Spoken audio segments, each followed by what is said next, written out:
it's virtually impossible to sustain the virtues for very long from the old state of consciousness, because the old state of consciousness is dominated by ego. One of the greatest difficulties is handling this issue of ego and keeping it under control. So we need to reveal who we are, but we also need to master the art of who we are presented as our best, as it serves us and our children, as it serves us and our friends, as it serves us in our business. Your conscious awareness. It's what looks out behind those eyeballs. What is that? It isn't cells. It's some kind of conscious awareness that you are. And make no mistake about it, you've occupied a whole lot of bodies already. If 99% of who you are, you can't touch and you can't feel and you can't smell, then what is it? Who is it? Where are you? What is this thing called your essence or who you are? And where does it go? As scientists delve deeper into the nature of what causes things to be as they are, they find themselves immersed in an unseen world of infinite intelligence, acting in a lawful and purposeful manner. What we encounter in the physical world appears to be but a manifestation of invisible cause. The kingdom of heaven, which I translated, as you may remember, as the dimension of formlessness or the dimension of spaciousness, is within you. And there's only one thing that matters, and that is to find within you that dimension of consciousness and then live from that dimension of consciousness. But it is a constant and it never ends. But if we can make a personal appeal to ourselves, I want to constantly work on developing the positive side of my nature and do my best to suppress that darker side that would not allow me to be most of what I can possibly be. I think that's what's important. Of course, it is better that somebody should at least attempt to cultivate the various virtues. To cultivate this, it's a wonderful intention, and it's better than not trying to cultivate it, but ultimately you won't really succeed unless there's a shift in consciousness in you that is primary. Make sure what you do is the product of your own conclusion, not to do what someone else says. Take what someone else says, process it, think about it, ponder it. If it makes you wonder, if it makes you think, then it's valuable. Then when you go take action, make sure that the action is not what somebody told you to do. Make sure the action is the product of your own conclusion.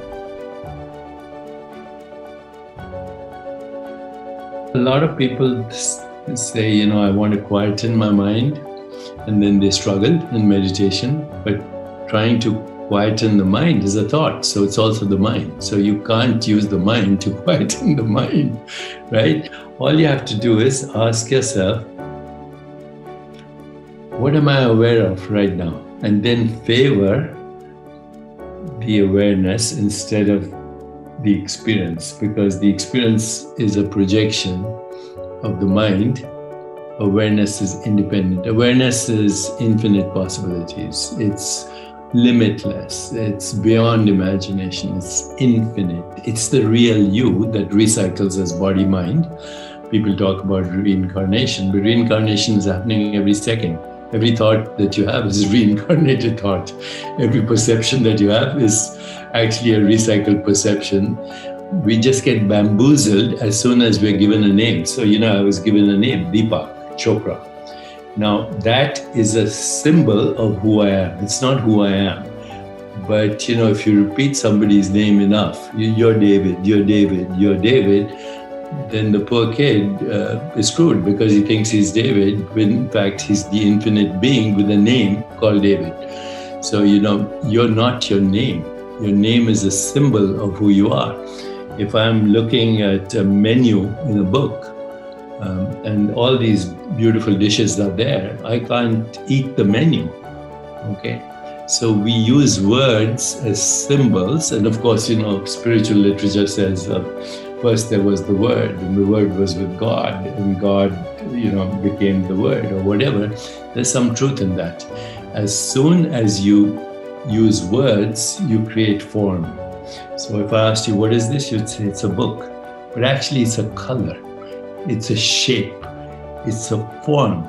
If a baby was looking at this book, it would be squiggles, shapes, forms, and colors. No idea that this is a book and the baby is called David.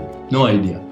It's a joyful experience because the baby would see this and everything else as itself and would fall, in fact, is in love with existence. All you have to look at is a baby.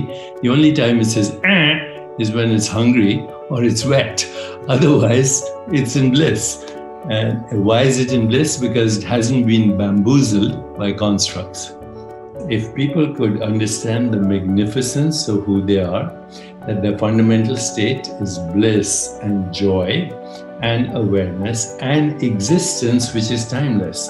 See, the body is in time, the mind is in time, every thought is in time, every perception is in time, every image you have in your mind is in time, except you, the one that's awareness. So once you get to that, this is what is called the spiritual experience. It's also actually the original religious experience. Whether it's Jesus or Muhammad or Buddha, it doesn't matter. The religious experience is just three things. First, you know yourself beyond body and mind. Second, you have the emergence of Platonic truth, which is goodness, harmony, peace, empathy, compassion, love, kindness, joy. And the third religious experience, not religion, I'm not talking about religious dogma, religious experience, loss of the fear of death. If you have those three things, you know your true self, you have the emergence of what we call Platonic values, truth, goodness, beauty, harmony, love, compassion, joy, equanimity, and you lose the fear of death. What left? You're free.